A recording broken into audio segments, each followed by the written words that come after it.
Tapos tuloy natin yung part 2. Ito pala, ito yung na ano yung mata ko nadali. So nakiskisan ko na to dito kahit papano, nabawas ng kalawang. Dito na lang sa may voice coil niya, pati yung gilid. Yan. Tapos yung pinaka coil, ayan oh, tignan yung kalawang. Para mawala yung ano, at saka kuminis pa rin yung ano. Kasi kung hindi mo lilihain yan, may mga tulad nito, pag hinipo mo yun, matulis-tulis, kailangan ganito makinis. Yung isa hindi pa, pero tapos na yung coil noon at saka nadikitan na rin. Pero hindi pa na grinder or na liha. Mamayang hapon pa kasi sobrang init sa labas. So dito muna tayo. Pag natapos to, tiyagaan lang mga boss sa pag-repair ng speaker. Kailangan hindi ka talaga nagmamadali para iwas bolilya. So di baling dahan-dahan yung trabaho basta magawa na maayos. Kasi mahirap na pag sumablay ka sa speaker tapos naikabit mo na, din pag testing mo ng ano may sayad, naku po, mahirap yun. At saka mahal pa naman ang code nito, mahirap magkalas mga boss, kaya talagang doble ingat. Ayan. So ginagawa ko dito ay liha-liha muna. Ayan. Okay. Yung isa naman isasabay ko na tong isa kay Kuya Erwin, magkamit naman to. Yan. Yan o. Nabaha naman yung sa kanya. Kinalas ko na rin kasi pag bibili ako ng mga materials nito, isasabay ko na. Yan. Para isang gawaan. Okay, update ko na lang kayo pag natapos tayo dito sa ginagawa nating ano.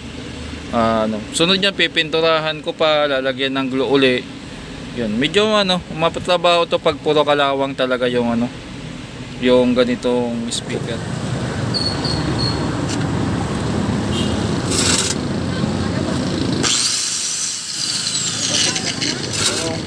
Ito na dito kita ano.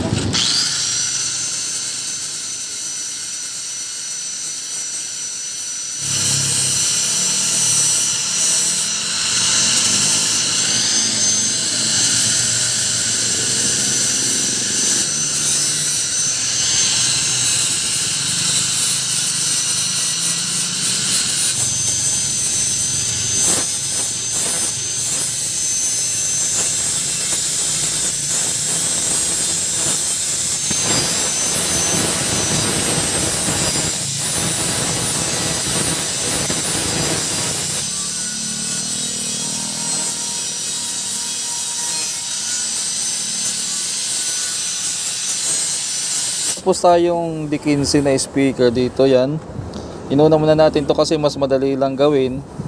Susunod naman natin yung 18 inches D18 o D18 na ano. So ito yung 18 inches na dalawa, malaki.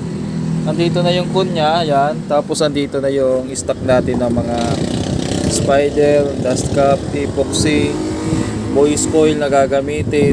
Yung iba dyan reserve ako or stock. Actually marami pa akong voice coil dito na hindi ko nagamit. Inabot na lang ng baha oh.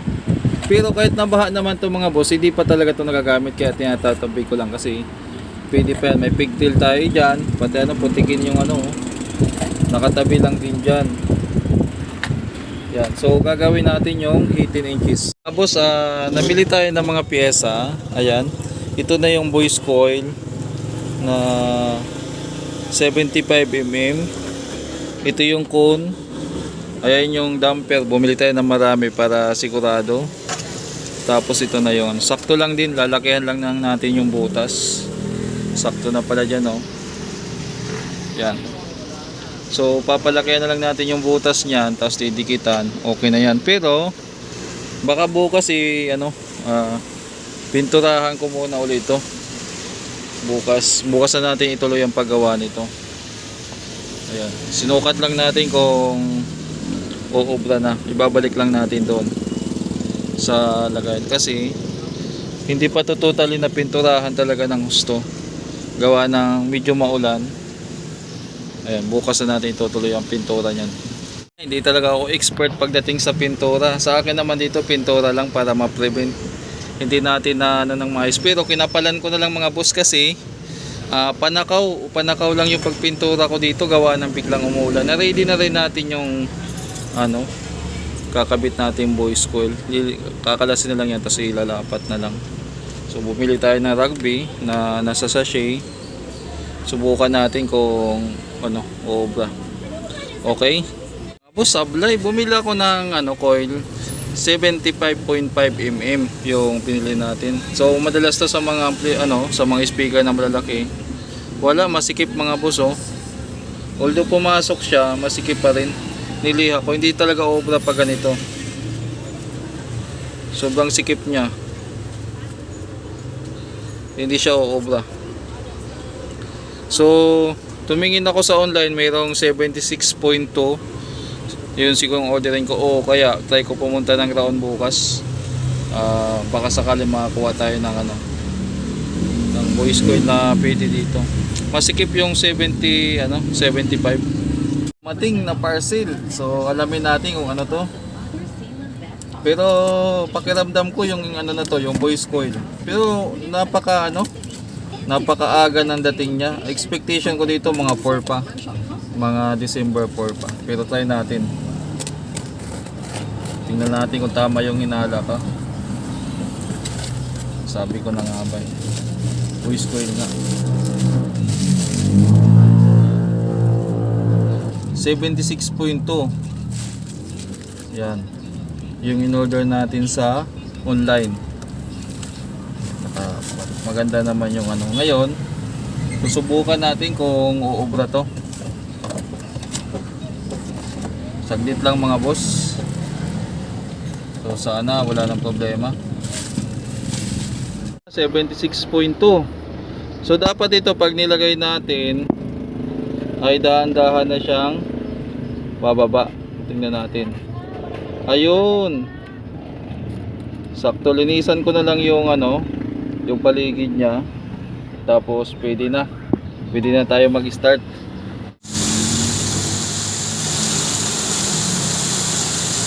Malakas ang ulan mga buso ito.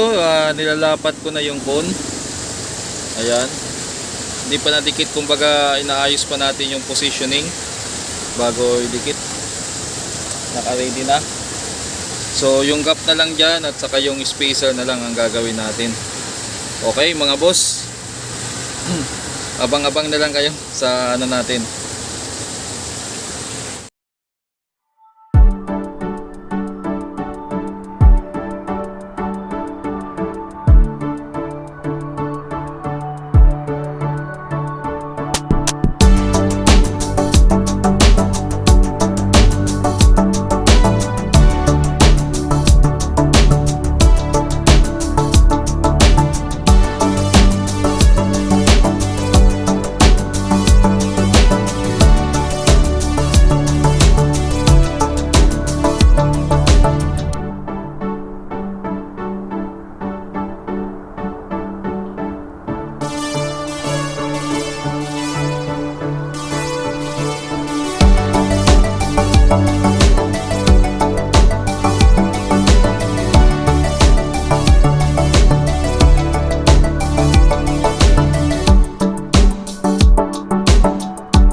Post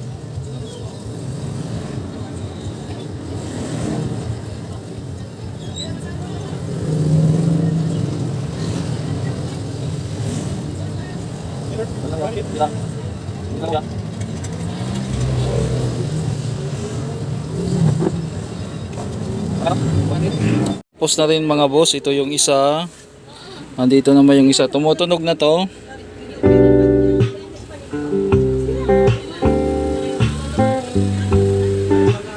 Yan, okay na.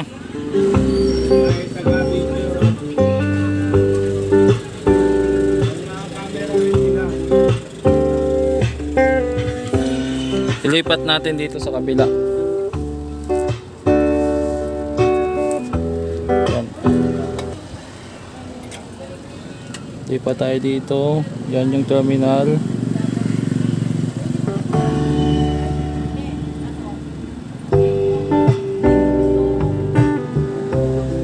So ayos na pareho mga boss. Yan. Okay na. So pwede ko nang i-chat yung may-ari.